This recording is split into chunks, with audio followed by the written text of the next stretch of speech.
Astrology and addiction. नशा क्या है, इसके क्या इम्पैक्ट हैं और बाय मीन्स ऑफ एस्ट्रोलॉजी हम कैसे जांच कर पाते हैं कि कौन सा व्यक्ति किस तरह का नशा करेगा और उसके ऊपर उस एडिक्शन के क्या इम्पैक्ट रहेंगे। नशा एक ऐसी बुराई है जिससे इंसान की अनमोल जिंदगी समय से पहले मौत का शिकार हो जाती है।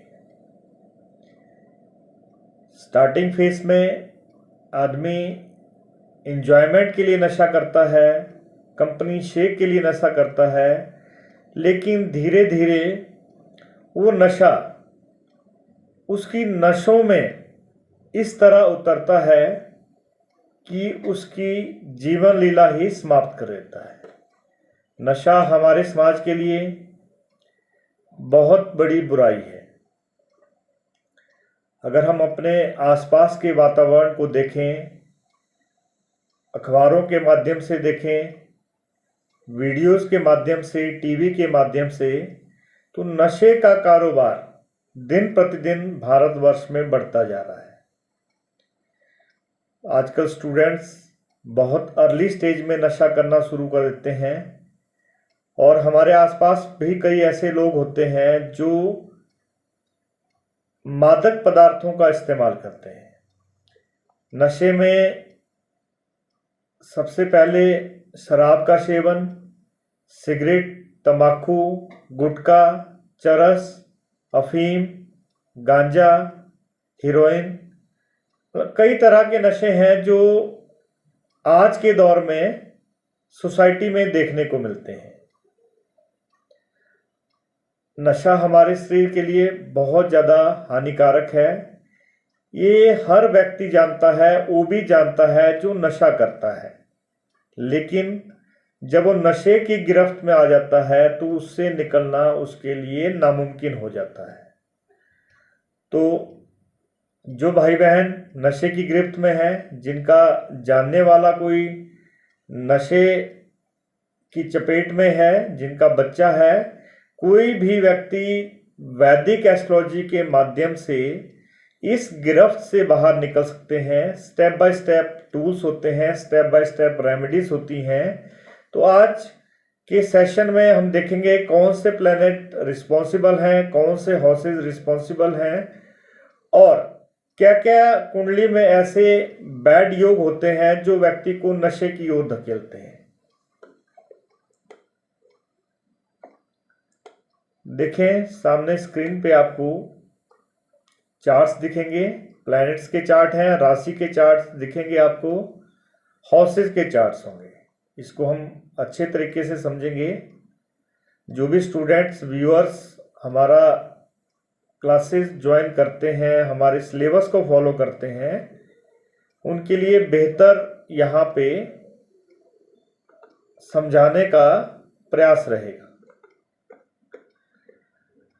एस्ट्रोलॉजी और एडिक्शन। एस्ट्रोलॉजी एक ऐसा विषय है जो जिंदगी के हर एक पहलू को टच करता है, लेकिन हमारे समाज में इस चीज का नॉलेज नहीं है, एस्ट्रो का विशेष ज्ञान लोगों को नहीं है, एस्ट्रो की विशेष समझ लोगों को नहीं है।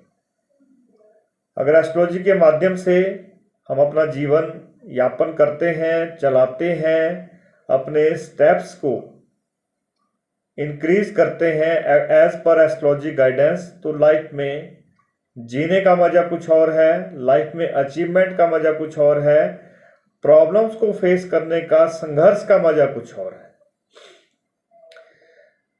देखिए, रिस्पॉन्सिबल हाउसेस की बात करते हैं। कुंडली में कौन से ऐसे भाव होते हैं, हाउसेस होते हैं जो एडिक्शन की तरफ ले जाते हैं। सबसे पहले देखेंगे फर्स्ट हाउस, कुंडली का पहला भाव। फर्स्ट हाउस हमारी ओवरऑल पर्सनैलिटी होता है, हमारा नेचर होता है, हमारी फिजिक होती है। पहला हाउस रिस्पॉन्सिबल है एडिक्शन की तरफ।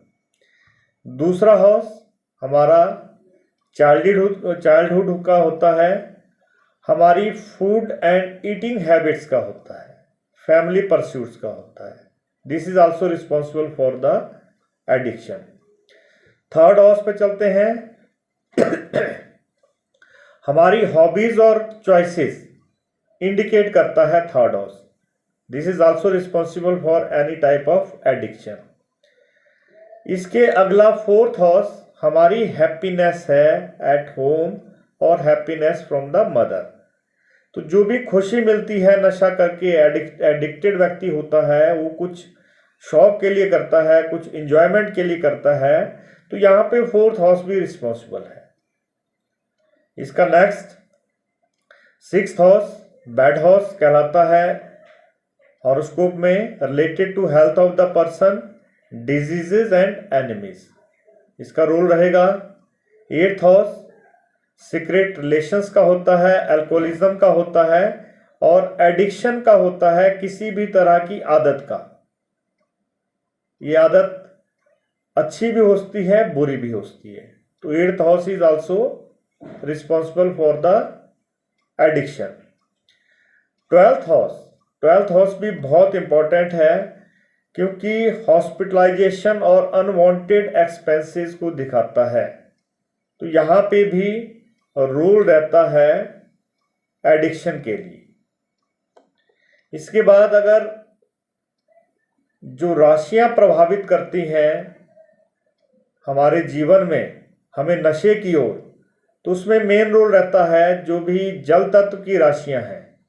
कर्क राशि है, स्कॉर्पियो है, पाइसेस है, इन राशियों पे ज़्यादा इफेक्ट रहता है। अगर कोई भी यहाँ पे मैलेफिक कंजक्शन हो जाए, किसी तरह से अशुभता उस राशि में आ जाए प्लैनेट्स के द्वारा या उनके लॉर्ड्स के द्वारा, तो यहाँ पे एडिक्शन देखने को मिलती है। अब प्लैनेट्स कौन से रिस्पॉन्सिबल हैं? अभी तक हमने जाना देखा कि हाउसेस का क्या रोल है, राशियों का क्या रोल है। अब प्लैनेट्स क्या करते हैं, किस तरह से प्रभाव डालते हैं जो व्यक्ति नशा करता है। जो मेन प्लैनेट्स हैं उनमें राहु का अहम रोल है, केतु का अहम रोल है, मंगल का है, शनि का रोल है और चंद्रमा का रोल है। जब भी इन प्लैनेट्स का रिलेशनशिप फर्स्ट हाउस पहले भाव से, सेकंड हाउस दूसरे भाव से और सिक्स्थ और एट्थ हाउस से बनेगा, या जो भी अबव मेंशन हाउसेस हैं वहां पे कोई बैड कंजक्शन इन प्लैनेट्स की बनेगी, अगर ये मैलेफिक होंगे हॉरोस्कोप में, तो व्यक्ति को नशे की ओर धकेलेंगे। राहु एक ऐसा प्लैनेट है जो हमें अनलिमिटेड डिजायर देता है, इसकी कोई बाउंड्रीज नहीं है, कोई सीमाएं नहीं है। पॉजिटिव नेचर का प्लैनेट होता है, जब भी प्रभाव में लेता है तो व्यक्ति को अपने गुणों में रंग देता है। तो सबसे इंपॉर्टेंट प्लैनेट नशे की ओर, एडिक्शन की ओर जो धकेलता है वो राहु होता है। राहु की पीरियड्स, सब पीरियड्स गोचर में नेगेटिव फेस में जाएगा तो व्यक्ति को नशे में ज़्यादा अपनी ओर खींचता है, नशे की ओर ले जाता है। शैडो प्लैनेट है, दिखाई नहीं देता, समझ नहीं आती और व्यक्ति को ब्रेनलेस कर देता है जब अपनी गिरफ्त में लेता है नेगेटिव मोड में आके। Ketu create the confusion, creates misguidance, और जब व्यक्ति कंफ्यूजन में होगा, मिसगाइडेंस में होगा, तो व्यक्ति ऑटोमेटिकली गलत आदतों की तरफ जाएगा। मून इसके बाद एक इंडिकेटर है, हमारे मन का कारक है, मस्तिष्क का कारक है, इमोशन का कारक है, इनर स्टेट का कारक है।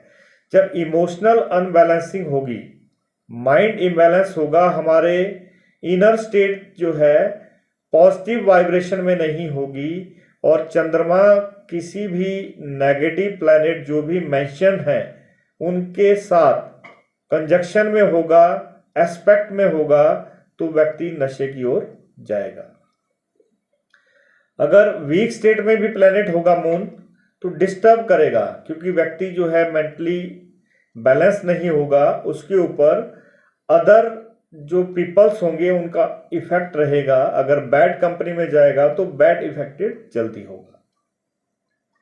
सैटर्न शनि इंडिकेट करता है हमारे डिप्रेशन स्टेट को, डार्कनेस ऑफ द लाइफ। एक बार लिंक हो जाएगा शनि चंद्रमा के साथ तो हमारे माइंड को अफेक्ट करेगा, लोनलीनेस में ले जाएगा और हमें हेल्पलेस करेगा, अनवांटेड फियर देगा।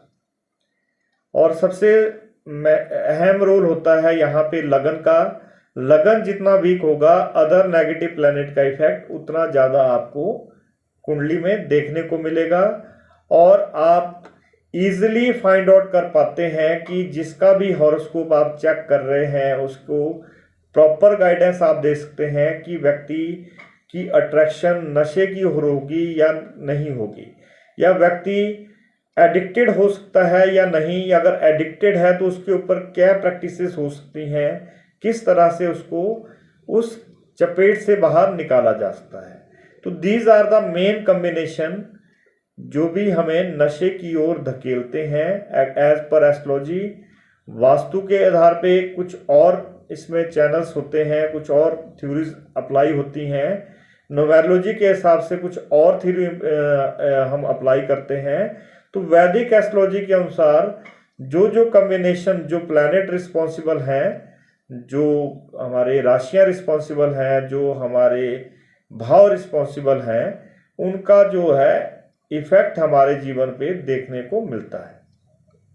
तो जो भी मेरे भाई बहन इस पीड़ा का अनुभव कर रहे हैं, इस नरक की ओर अग्रसर हैं, वो अपने को कंट्रोल करें, अपने माइंड को क्लियर करें, अपने ब्रेन को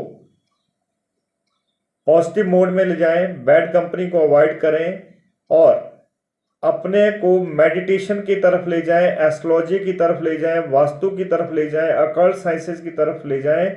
ये एक ऐसी साइंस है जो व्यक्ति के करैक्टर्स को, व्यक्ति के एट्रीब्यूट्स को, व्यक्ति की इनर जो ट्रेट्स होते हैं उसको चेंज कर देती है जब आप इस फील्ड में आते हैं।